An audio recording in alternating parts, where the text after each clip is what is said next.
Welcome to Everest academy. Seek the peak with us. நம்ம 2025 group 4 வரப்போகுது, சரிங்களா? இன்னும் 50 டேஸ் தான் இருக்குது. இந்த 50 டேஸ்க்குள்ளே வந்து நம்ம இதுவரையும் நிறைய வருஷமாக படிச்சிருப்போம்.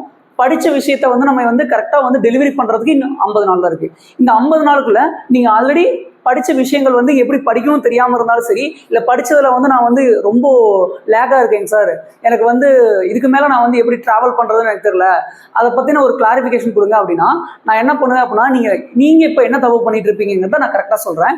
என்ன பண்ணியிருப்பீங்க அப்படின்னா, சிலபஸை கம்ப்ளீட் பண்ணலை அப்படிங்கிறதுக்காக மறுபடியும் திருப்பி புக்கை மட்டுமே படிச்சுட்டே இருப்பீங்க.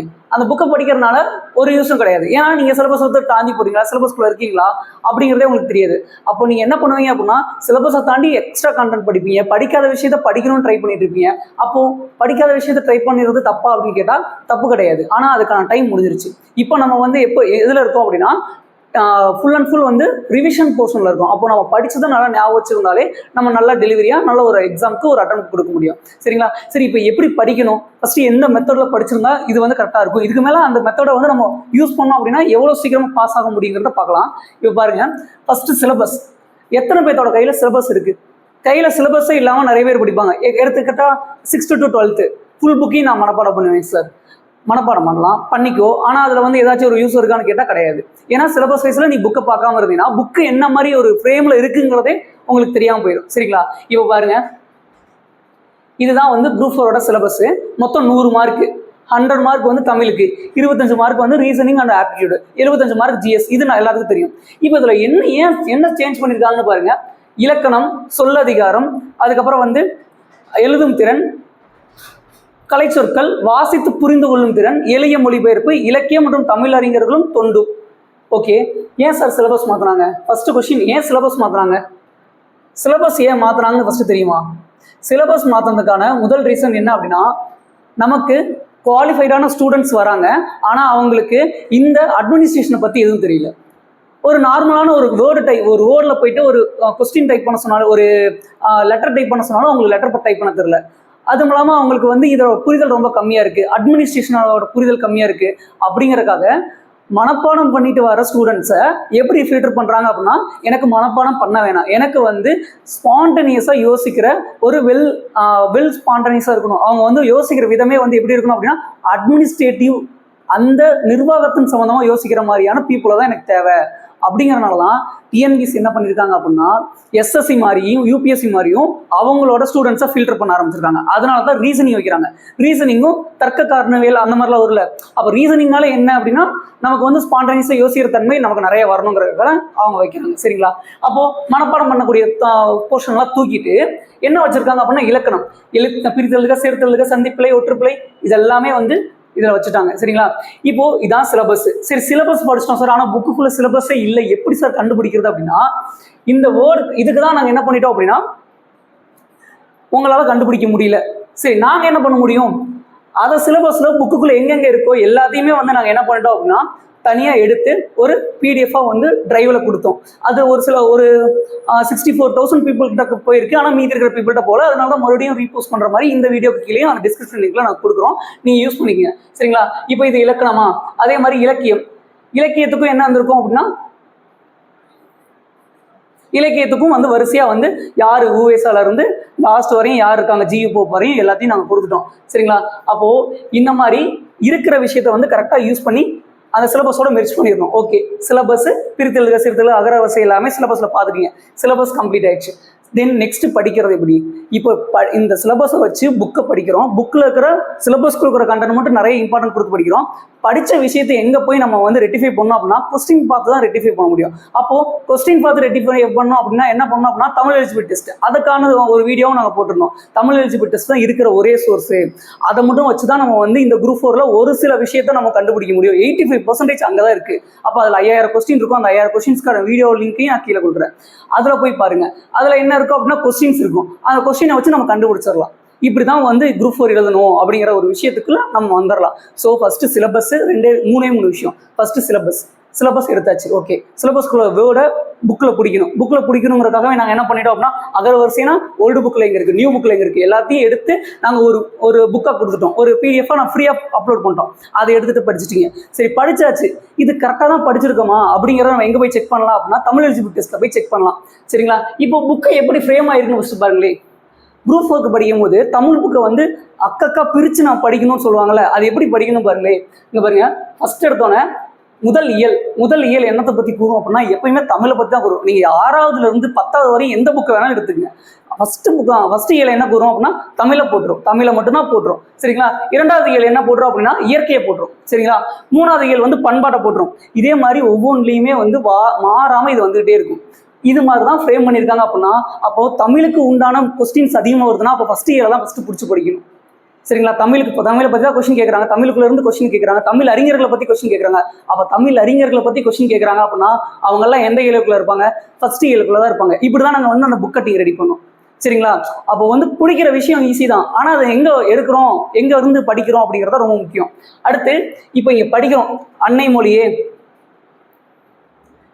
இப்போ முன்னாடி என்ன பண்ணுவோம் அப்படின்னா அன்னை மொழியை யார் இயற்றினார், பாவலர் பெருஞ்சித்தனார் அப்படி படிச்சுட்டு இருந்தோமா. இப்போ எப்படி படிக்கணும் அப்படின்னா இதோட சொல்லும் பொருளும் படிக்கணும். அதே மாதிரி 2வது ஒரு இயல் இருக்கும் பாருங்க, தமிழ் சொல்வளத்துல வந்து அடிவகைனா என்ன, அதே மாதிரி கிளை வகைனா கிளைப்பிரிவுனா என்ன, பூவி நிலைகள்னா என்ன, இதுல இருந்து நிறைய கொஸ்டின் கேட்டிருக்காங்க. சரிங்களா? இந்த மாதிரி கொஸ்டின் கேட்க ஆரம்பிச்சது எப்போ அப்படின்னா தமிழ் எலிஜிபிலிட்டி டெஸ்ட்ல இருந்தா கொஸ்டின் கேட்க ஆரம்பிச்சிருக்காங்க.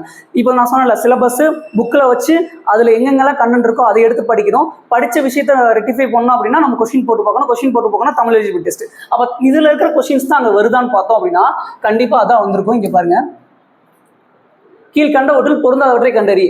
சப்பாத்தி கள்ளி தாளை இது என்ன, இலைன்னு கொடுத்துட்டாங்க. இலை வகையில அது வருமானு கேட்டா வராது. என்ன வகையில வரும் அப்படின்னா அது மடல் வகையில வரும். அதுவே கமுகு அப்படின்னா கூந்தல், இதுவும் இலை வகையில வரும். நெல் வரகு தாள், நெல்லும் வரகு என்னன்னு சொல்லுவாங்க அப்படின்னா தாள்னு சொல்லுவாங்களே இலையில. கரும்பு நாளல் அப்படின்னா தோகை. சரிங்களா? அப்போ இந்த இலை வகையை பத்தி நம்ம படிக்கணும் அப்படின்னா நம்ம எங்க வந்திருக்கணும் அப்படின்னா தமிழ் சொல்வளம் வரும். ஏன் தமிழ் சொல்வளம் படிக்கணும் அப்படின்னா தமிழ் சொல்வளத்தை எழுதுனது யாரு? தேவநேய பாவனர் சிலபஸ்ல இருக்காரான்னு பாருங்க. அதே மாதிரி தமிழ் அறிஞர்கள் அப்படிங்கும் போது அதுல சிலபஸ்ல வந்திருந்தாருன்னா அவரை பத்தி கேட்காம அவர் இருக்கிற பாடலை பத்தி கேட்கிறாங்க. சரி, அதுக்கு மேல என்ன சிலபஸ் இதுல இருக்குன்னா அப்படின்னா வந்து சொல்லும் பொருளும் பலச்சொற்கள் ஒரு பொருள் தரும் பலச்சொற்கள் அங்கிருந்து கொஸ்டின் கேட்கறாங்க. இப்போ அடிவகையில் பொருந்தாதது எதுன்னு கேட்டாங்க கொஸ்டின். இந்த மாதிரிலாம் கொஸ்டின்ஸ் ஃப்ரேம் ஆயிருக்கு. அப்போ சிலபஸ் அண்டர்ஸ்டாண்ட் பண்ணாம போனீங்கன்னா இந்த மாதிரி விஷயத்தை மிஸ் பண்ணிருப்பீங்க. இங்க எல்லாம் இம்பார்ட்டன்ட் கொடுக்காம போனீங்க அப்படின்னா கண்டிப்பா உங்களுக்கு 2 மார்க் போயிடும். 10th புக்கில் இருக்கிறது மட்டுமே கிட்டத்தட்ட அதிகமான கொஸ்டின்ஸ் கவர் ஆகுது. இதே மாதிரி இப்போ நீங்க எப்படி படிச்சீங்க அப்படின்னு கேட்டீங்கன்னா இப்போ வந்து நான் வந்து இந்த சிலபஸ்க்கு நான் படிச்சது கிடையாது. குரூப் 4 போன வருஷம் சிலபஸ்க்கு தான் நான் படித்தேன். நான் எப்படி படிச்சிருந்தேன் அப்படின்னா இதுக்கு ஏற்ற மாதிரி தான், இந்த சிலபஸ்க்கு ஏற்ற மாதிரி தான் நான் வந்து நோட்ஸே எடுத்திருந்தேன். தமிழுக்கு நோட்ஸ் எடுக்கலாமா நிறைய பேர் கேட்பாங்க. நான் தமிழுக்கு நோட்ஸ் எடுக்கிறதுல ரொம்ப சாட்டிஸ்ஃபைடாக ஃபீல் பண்ணுவேன். எப்பவுமே நான் நோட்ஸ் எடுத்து அந்த நோட்ஸில் வர வேர்ட்ஸ் வந்து என்னை எப்படி பண்ணோம் அப்படின்னா 2 டைம் ரிப்பீட் பண்ணுற மாதிரி ரீட் பண்ணுற மாதிரி என்னை கொண்டு போயிடும். அதுக்காகவே நான் நோட்ஸ் எடுப்பேன். என்னோட நோட்ஸ் கொஞ்சம் பாருங்களேன், பாருங்க, தேவையில்லாத விஷயத்தெல்லாம் தூக்கியிருப்பேன். இப்போ தமிழ் சொல்வளம் 10th புக்கில் தமிழ் சொல்வளம் தேவநேய பாவனர் எழுதிட்டுனா பக்கத்துலேயே வந்து ஏதாச்சும் எனக்கு புரியாத விஷயமா இருந்துச்சுன்னா நான் எழுதி வைப்பேன். இங்கே பாருங்க, பனை அது இந்த சிலபஸ்க்கானது. ஆனால் நான் போன டைமே அதை எழுதி வச்சிருப்பேன்.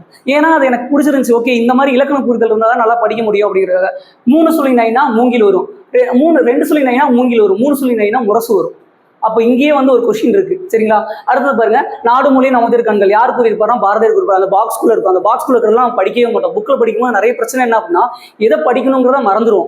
அண்டர்லைன் பண்ணி வச்சிருப்போம், ஆனால் புக் ஃபுல்லாக அண்டர்லைன் பண்ணி வச்சா எப்படி புரியும்?